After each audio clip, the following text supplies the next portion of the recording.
हे आहे आमचा जैनचा सोलर सेट 7.5 HP आणि आम्ही काय केलं तर शेतामध्ये खड्डे केले.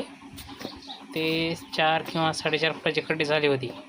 त्याच्यामुळे आम्ही काय केलं, ह्याच्यातले जे सोलरच्या स्ट्रक्चरचे जे पाईप आहेत खालचे 2-2 फूट कट करण्यासाठी नेले होते. पण काय करणार, त्या टायमाला आमची मशीन बिघडली म्हणून पाईप परत वापस आणले. चला तुम्हाला पूर्ण सोलर सेट दाखवतो. या तर दुसऱ्या ट्रॉलीमध्ये आमचं पूर्ण सोलर सेट आहे. हारीने झाकून ठेवलं कारण की याला येऊन खूप दिवस झाले, ते पाण्याने भिजून खराब होऊ नये म्हणून ट्रॉलीमध्ये ठेवलं.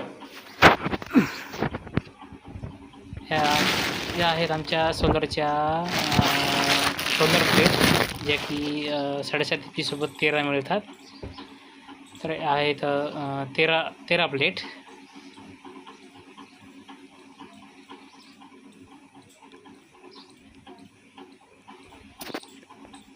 सोलर येऊन खूप दिवस झाले आहेत. तुम्हाला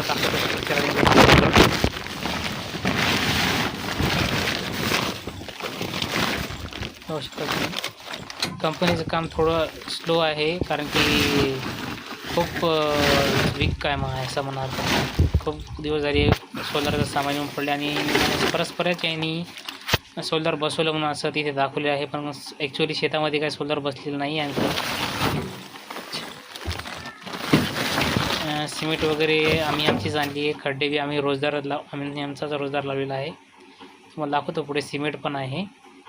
हे असे 3 बॉक्स आले, जे की पूर्ण फुटलेले बॉक्स होते.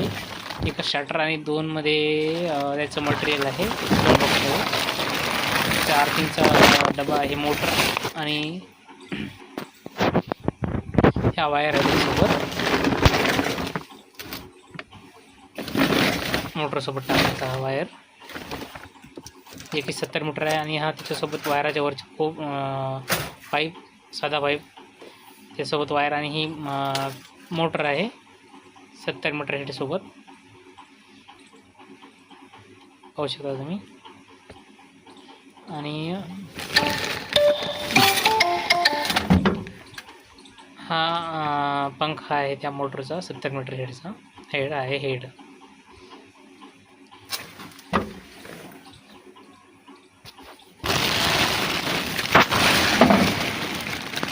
त्याला बाहेर जाऊया आपण आता.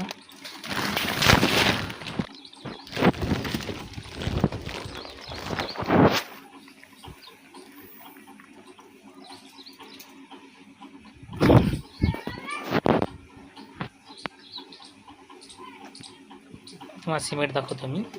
या आहे सिमेंट दाखवतो. 2 पोते सिमेंट आम्ही आमच्या खर्चातून आणलेली आहे. फिट करण्याकरता माणसं येणार होते आणि त्याने आले, आणि त्याने काय केलं माहीत नाही.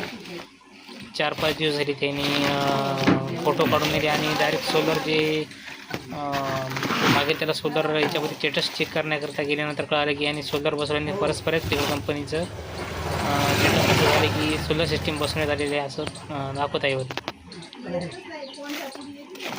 हे सिमेंट आहे 2 पोते. दाखवते पुढं तुम्हाला काय झाली याचं. तुम्हाला खड्डे पण दाखवतो आणि ते पण दाखवतो आणि काय काय केले जे की जैनचा